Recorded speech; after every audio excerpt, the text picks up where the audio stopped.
25 कृष्ण द्वारा गोवर्धन धारण। इस अध्याय में वर्णन हुआ है कि जब ब्रजवासियों ने इंद्र यज्ञ निरस्त कर दिया तो इंद्र किस तरह क्रोधित हुआ। उसने किस तरह वृंदावन में प्रलयंकारी वर्षा करके उन्हें दंडित करना चाहा और भगवान श्री कृष्ण ने किस तरह गोवर्धन पर्वत उठाकर गोकुल की रक्षा की तथा वर्षा से बचाने के लिए वे पर्वत को छाते की तरह 7 दिनों तक धारण किए रहे। अपने निमित्त होने वाले यज्ञ का विध्वंस होने से क्रुद्ध होकर तथा झूठे ही अपने को सर्वोच्च नियंता मानते हुए इनच्द ने कहा, लोग प्राय आत्म साक्षात्कार के साधन दिव्य ज्ञान का अनुशीलन त्याग देते हैं और सोचते हैं कि संसारी सकाम यज्ञों द्वारा भवसागर को पार कर सकते हैं। इसी तरह ये गोप दर्प से उन्मत्त हो गए हैं और एक मूर्ख सामान्य बालक कृष्ण को शरण ग्रहण करके इन्होंने मेरा अपमान किया है। ब्रजवासियों के इस मिथ्याभिमान को चूर करने के लिए इंद्र ने संवर्तक नामक बादलों को भेजा जिनका कार्य संसार के संहार में सहायता करना है। उसने ब्रजवासियों को वर्षा तथा ओलों से तंग करने के लिए उन्हें भेजा। इससे ग्वाल समुदाय अति विचलित हो उठा और वे सब कृष्ण की शरण में पहुंचे। कृष्ण समझ गए कि यह इंद्र की करतूत है, अतएव उन्होंने इंद्र के मिथ्या अहंकार को चूर चूर करने का निश्चय किया। इसीलिए उन्होंने अपने एक हाथ से गोवर्धन पर्वत को उठा लिया। तत्पश्चात उन्होंने सारे ग्वालों को पर्वत के नीचे सूखे स्थान में शरण लेने के लिए बुलाया। वे लगातार 7 दिनों तक पर्वत को इसी तरह उठाए रहे जब तक इंद्र को कृष्ण की योग शक्ति का पता नहीं चल गया। तब इंद्र ने बादलों को हट जाने का आदेश दिया। जब ग्रामीण ग्वाले पर्वत के नीचे से बाहर आ गए तो कृष्ण ने गोवर्धन पर्वत को उसके स्थान पर फिर से रख दिया। सारे ग्वाले आनंदमग्न थे और उनकी आंखों से अश्रु बह रहे थे तथा रोमांच हो रहा था। उन्होंने कृष्ण का आलिंगन किया और अपनी अपनी पद स्थिति के अनुसार उन्हें आशीर्वाद दिया। स्वर्ग से देवताओं ने उन पर फूल बरसाए तथा उनकी प्रशंसा में गीत गाए। श्री शुक उवाच इंद्रस्तदात्मनः पूजां विज्ञाय विहित आनृप गोपेभ्यः कृष्णनाथेभ्यो नंदादिभ्यः श्वकोभ्यः। 5 शुकदेव गोस्वामी ने कहा, हे राजा परीक्षित, जब इंद्र को पता चला कि उसका यज्ञ संपन्न नहीं हुआ तो वे नंद महाराज तथा अन्य गोप जनों पर क्रुद्ध हो गया क्योंकि वे सब कृष्ण को अपना स्वामी मान रहे थे। तात्पर्य, शुकदेव गोस्वामी इस अध्याय के प्रारंभ में ही इंद्र को मूर्खता तथा उसके क्रोध की बेहूदगी को प्रकट किए दे रहे हैं। इंद्र इसलिए रुष्ट था क्योंकि वृंदावनवासियों ने कृष्ण को अपना स्वामी मान लिया था, किंतु तथ्य तो यह है कि श्री कृष्ण न केवल वृंदावनवासियों के स्वामी हैं अपितु इंद्र समेत संपूर्ण जगत के स्वामी हैं। अत इंद्र की दृष्ट प्रतिक्रिया हास्यास्पद थी। यह कहावत ठीक ही है कि घमंडी का सिर नीचा होता है। गण संवर्तक नाम मेघान अचांतकारी नाम इंद्र प्रचोद्यत कुद्धो वाक्यम चाहेष्माण्योत। 2 खुद इंद्र ने ब्रह्मांड का विनाश करने वाले बादलों के समूह को भेजा जो सांवर्तक कहलाते हैं। वह अपने को सर्वोच्च नियंता मानते हुए इस प्रकार बोला। तात्पर्य, ईशमानी शब्द यहाँ पर अत्यंत सार्थक है। उद्धत इंद्र अपने को ईश्वर मानता था, अतएव उसने बद्ध जीव जैसी विशिष्ट मनोवृत्ति का प्रदर्शन किया। 20वीं सदी के अनेक विचारकों ने हमारी संस्कृति की व्यक्तिगत प्रतिष्ठा के अतिशय भाव पर ध्यान दिया है। यहाँ तक कि लेखकों ने मेरी पीढ़ी जैसा शब्द भी गढ़ा है। इस संसार में प्रत्येक व्यक्ति कम या ज्यादा ईशगान, जिसमें वे अपने को ईश्वर मानता है, का दोषी है। अहो श्रीमद महात्म्यम गोपान आकानोक्साम कृष्णम मर्त्यमुपाश्रित्य ये चक्रुर्देव हेलनम। 3 इंद्र ने कहा, जरा देखो तो सही कि जंगल में वास करने वाले ये ग्वाले अपने वैभव से किस तरह इतने उन्मत्त हो गए हैं। उन्होंने एक सामान्य मनुष्य कृष्ण की शरण ग्रहण की है और इस तरह उन्होंने देवताओं का अपमान किया है। तात्पर्य, वास्तव में इंद्र यह कह रहा था कि ग्वालों ने उस कृष्ण की शरण में जाकर उसका अपमान किया है जिसे वे मर्त्य समझ रहा था। निश्चय ही इंद्र की यह बहुत बड़ी भूल थी। यथा वड्डे कर्म में कृतभिनाम्नो निभे विद्यामान वीक्षिकी हित्वा ततीर्षन्ति भवार्णवम्। 4 उनके द्वारा कृष्ण की शरण ग्रहण करना वैसा ही है जैसा कि लोगों द्वारा दिव्य आत्मज्ञान को त्याग कर सकाम कर्ममय यज्ञों की मिथ्या नावों में चढ़कर इस महान भवसागर को पार करने का मूर्खतापूर्ण प्रयास होता है।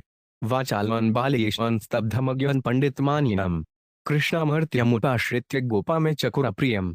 5 इन ग्वालों ने इस सामान्य मनुष्य कृष्ण की शरण ग्रहण करके मेरे प्रति शतनृतापूर्ण कार्य किया है क्योंकि कृष्ण अपने को अत्यंत चतुर मानता है किंतु है वह निरा मूर्ख, अक्ड़ू तथा बातूनी बालक। तात्पर्य, श्रील श्रीधर स्वामी के अनुसार इंद्र के अपमान के माध्यम से देवी सरस्वती कृष्ण की प्रशंसा कर रही हैं। आचार्य की व्याख्या है, बालिशम का अर्थ है बालक की भांति किसी बनावट से रहित, स्तब्धम का अर्थ है कि वे किसी के समक्ष नतमस्तक नहीं होते क्योंकि उन्हें किसी को नमस्कार नहीं करना है। अगेशम का अर्थ है कि उन्हें कुछ और जानने के लिए शेष नहीं क्योंकि वे सर्वज्ञ हैं। पंडित मानिनम का अर्थ है कि वे ब्रह्मवादियों द्वारा अत्यधिक सम्मानित हैं तथा कृष्णम का अर्थ है कि वे परब्रह्म हैं जिनका दिव्य स्वरूप सनातन तथा आनंदमय है। मत्यय का अर्थ है कि यद्यपि वे ब्रह्म हैं किंतु तो भी अपने भक्तों के स्नेहवश वे इस जगत में मानव रूप में प्रकट होते हैं। इंद्र वाचाले कहकर कृष्ण की निंदा करना चाहता था क्योंकि उन्होंने कर्म मीमांसा तथा सांख्य दर्शन के विषय में अनेक निर्भीक तर्क प्रस्तुत किए थे, यद्यपि वे उन तर्कों को स्वीकार नहीं करते थे। इसलिए इंद्र ने उन्हें बालिश अर्थात मूर्ख कहा। इंद्र ने उन्हें स्तब्ध कहा क्योंकि उन्होंने अपने पिता के समक्ष भी निडर होकर भाषण किया था। इस तरह यद्यपि इंद्र ने श्री कृष्ण की आलोचना करने का प्रयास किया किंतु भगवान का चरित्र निर्दोष है और इस अध्याय से पता चलेगा कि किस तरह इंद्र उनके पद को समझ सका। यावलिप्तान आकृष्णेन्नाध्यापितात्मनाम धुनुत श्रीन्दस्तंभन पशुनयत सड्क्षयम्। 6 इंद्र ने सांवर्तक मेघों से कहा, इन लोगों की संपन्नता ने इन्हें मदोन्मत्त बना दिया है और इनका अखड़पन कृष्ण द्वारा समर्थित है। अब तुम जाओ और उनके घर को चूर कर दो और उनके पशुओं का विनाश कर डालो। तात्पर्य: इस श्लोक से स्पष्ट है कि वृंदावनवासी एकमात्र गौओं की रक्षा करने से समृद्ध बन चुके थे क्योंकि इंद्र संपत्ति पर आश्रित उनके तथाकथित घर को उनके पशुओं को मारकर चूर करना चाहता था। ठीक से चराई गई गौएं प्रचुर मात्रा में दूध देती हैं जिससे पनीर, मक्खन, दही, घी आदि प्राप्त होते हैं। ये स्वयं तो स्वादिष्ट भोजन है ही, फलों, तरकारियों तथा अन्नों को भी सुस्वादु बनाते हैं।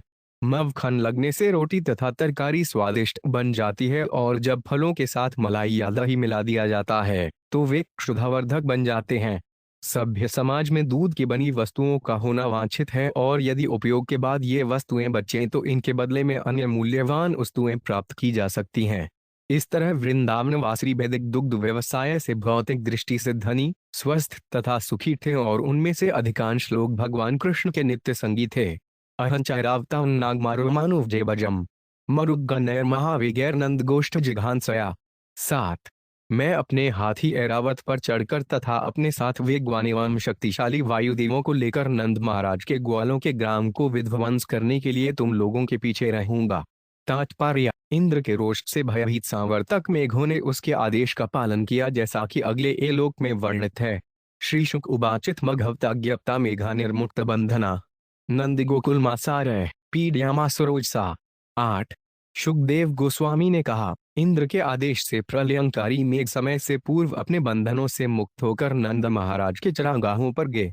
वहां वे ब्रजवासियों पर मूसलाधार वर्षा करके उन्हें सताने लगे। तात्पर्य: सांवर्तक मेघ समूची पृथ्वी पर एकमात्र विशाल सागर से छा सकते थे। इन मेघों ने महान शक्ति के साथ ब्रज की समतल भूमि को आप्लावित करना प्रारंभ कर दिया। विद्योत्माना विद्युदिस्तनंत स्तनिप्नु भी तिबैर्मरुदुगनैर्नववृषु जल शर्करा। 9 भयानक वायुदेवों द्वारा उत्प्रेरित बादल बिजलियों की चमक से प्रज्वलित हो उठे और ओलों की वर्षा करते हुए कड़कड़ाहट के साथ गरजने लगे।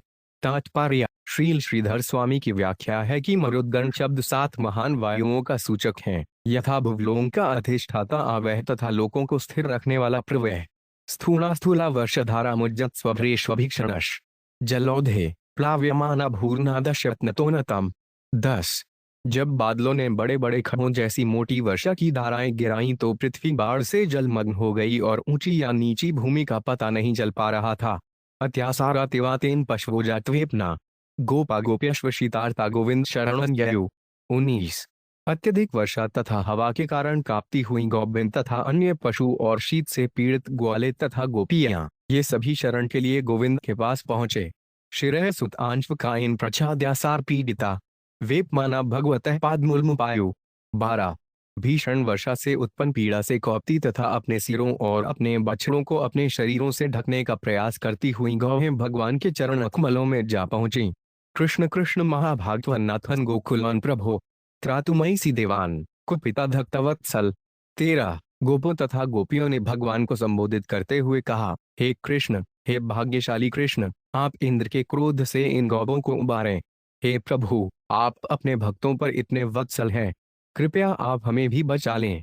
तात्पर्य: कृष्ण जन्म के समय गर्ग मुनि ने भविष्यवाणी की थी, अनेन सर्वदर्याणि यूयम अज्ञस्तरिष्यथ। भागवत 10 अगस्त 16। इनकी कृपा से आप आसानी से सारे कष्टों को पार कर लेंगे।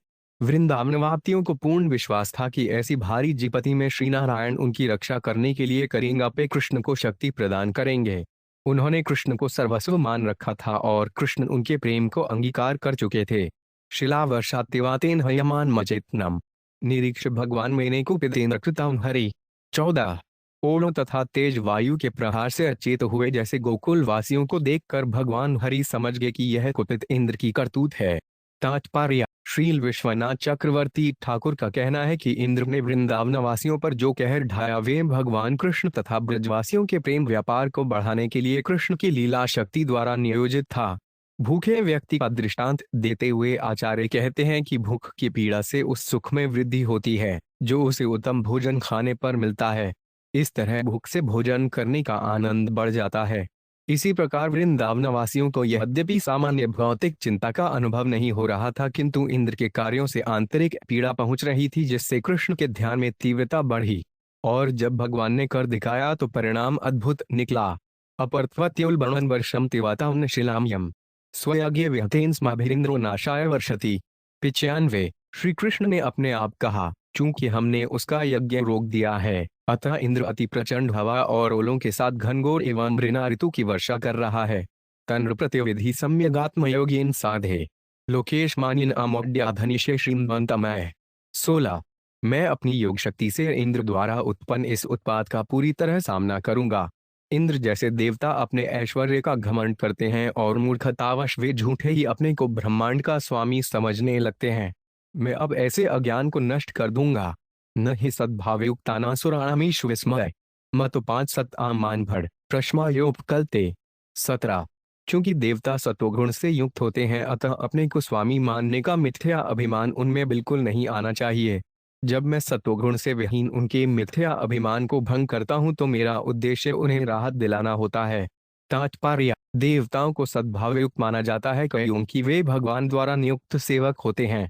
भगवद गीता 4.24 में कहा गया है, ब्रह्मार्पणं ब्रह्महर्वे ब्रह्मास्नो ब्रह्मणाहुतम ब्रह्मैव तेन गंतव्ये ब्रह्म कर्म पादिना। भगवान को समुचित रीति से दी गई भेंट आध्यात्मिक बन जाती है। देवतागण ब्रह्मांड के प्रशासन में विविध विभागों का कार्यभार संभाल कर भगवान को भक्ति में लगे रहते हैं। अतएव देवताओं या भगवान के सेवकों के रूप में उनका अस्तित्व शुद्ध होता है। सद्भाव: जब देवतागण भगवान द्वारा प्रदत्त उच्च पद के अनुरूप नहीं रह पाते और अपने समुचित व्यवहार से विपथ होते हैं, तो वे देवताओं के रूप में कार्य न करके बद्ध जीवों जैसा कार्य करते हैं। मान अर्थात्म मिथ्या प्रतिष्ठा निश्चय ही बद्धात्मा के लिए चिंता से युक्त भार होती है। मिथ्या अहंकारी व्यक्ति कभी शांत या संतुष्ट नहीं रहता, क्योंकि वह अपने विषय में मिथ्या तथा अतिशयोक्तिपूर्ण बोध रखता है। जब भगवान का सेवक असत अर्थात अधर्मी बन जाता है, तो भगवान उसके मिथ्या गर्व को चूर करके उसे अधर्म से बचाते हैं, जिसके कारण वह अपराधी या पापी बनता है। भगवान ने स्वयं कहा है, यस्याहमनु कामी हर्षे तद्धन्वंशने, मैं मनुष्य का तथाकथित ऐश्वर्य हरकर उसे आशीर्वाद देता हूँ। जैसा कि रूप गोस्वामी ने बतलाया है, भगवत भक्ति की उन्नत अवस्था युक्त क्या यज्ञ है, जिसमें इस संसार के ऐश्वर्य का सदुपयोग भगवान के मिशन को पूरा करना होता है।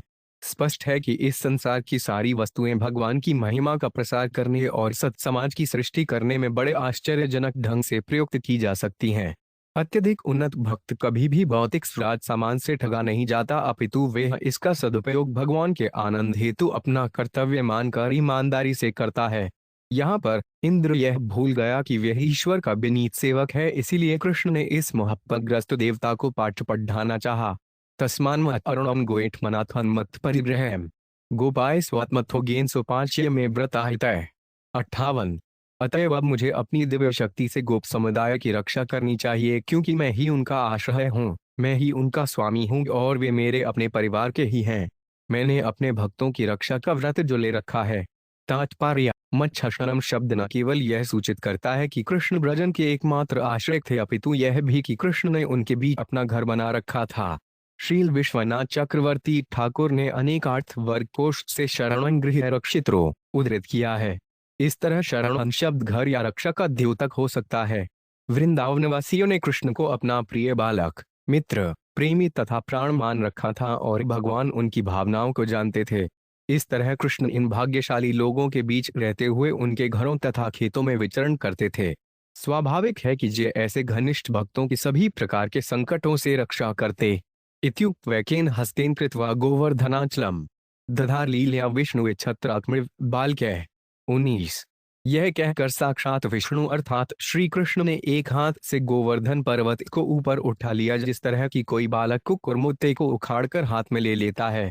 तात्पर्य: हरिवंश में इसकी पुष्टि की गई है कि कृष्ण ने अपने बाएं हाथ से गोवर्धन पर्वत को उठाया। सदृढ़तः सड़भत्तों में घेंगिरी सव बेन पाणिना, उन्होंने बाएं हाथ से पर्वत उठा लिया जो बादलों को छू रहा था। श्रील विश्वनाथ चक्रवर्ती ठाकुर के अनुसार जब कृष्ण गोवर्धन पर्वत उठाने जा रहे थे तो उनकी योग माया शक्ति को श्रूपा संहारिकी ने आकाश से क्षण भर के से बादलों को हटा दिया, जिससे जब वे अपने घर के आगे से पर्वत तक तेजी से दौड़कर गए तो न तो उनका दुपट्टा भीगा न ही अन्य वस्त्र। अदथा भगवा गोपानहीन मुक्तात ब्रजोक्से यथोप जोशन विशद गिरिगर्त सगोधना। 20। तत्पश्चात भगवान ने गोप समुदाय को संबोधित किया, हे मैया, हे पिताश्री, हे त्रिजवासियों, यदि चाहो तो अपनी गौओं समेत तुम अब इस पर्वत के नीचे आ जाओ।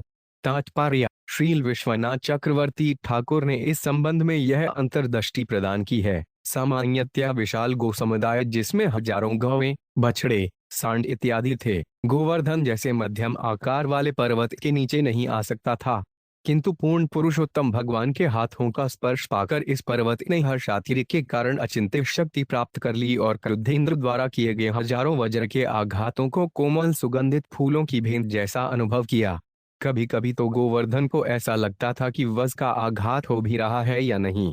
आचार्य ने हरिवंश से स्वयं श्री कृष्ण के वचनों को भी उद्धृत किया है। त्रैलोक्यमप्युत्सहते रक्षित की यूनत्रजम, यह गोवर्धन पर्वत तीनों लोकों को शरण दे सकता है, केवल ब्रजभूमि की तो बात ही क्या। जब इंद्र का आक्रमण शुरू हुआ और कृष्ण ने पर्वत उठा लिया तो पर्वत के अगल बगल खड़े मृग, जंगली स्वर्ग तथा अन्य पशु एवं पक्षीगण पर्वत की चोटी पर चढ़ गए और उन्हें तनिक भी व्यथा का अनुभव नहीं हुआ। नतरास वह कार्य मधस्तादिन निपाटनाथ वात वर्षभेनालंतराणान बेहता उन्हें वह। 29। तुम्हें डरना नहीं चाहिए कि यह पर्वत मेरे हाथ से छूटकर गिर जाएगा।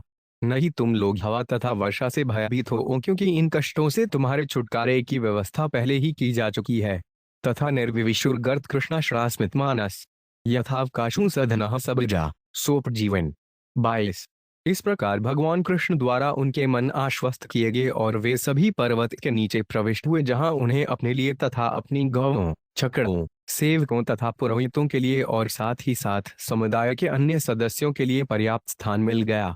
तात्पर्य: वृंदावन के सारे घरेलू पशुओं को शरण दिलाने के लिए गोवर्धन पर्वत के नीचे ले जाया गया। क्षुतुर्व्यधा सुखापेक्षा हेत्वा तैर्बजवासी भी वीक्षमाणो दधाराधे सप्ताहीनाचलत पदार्थ। 23।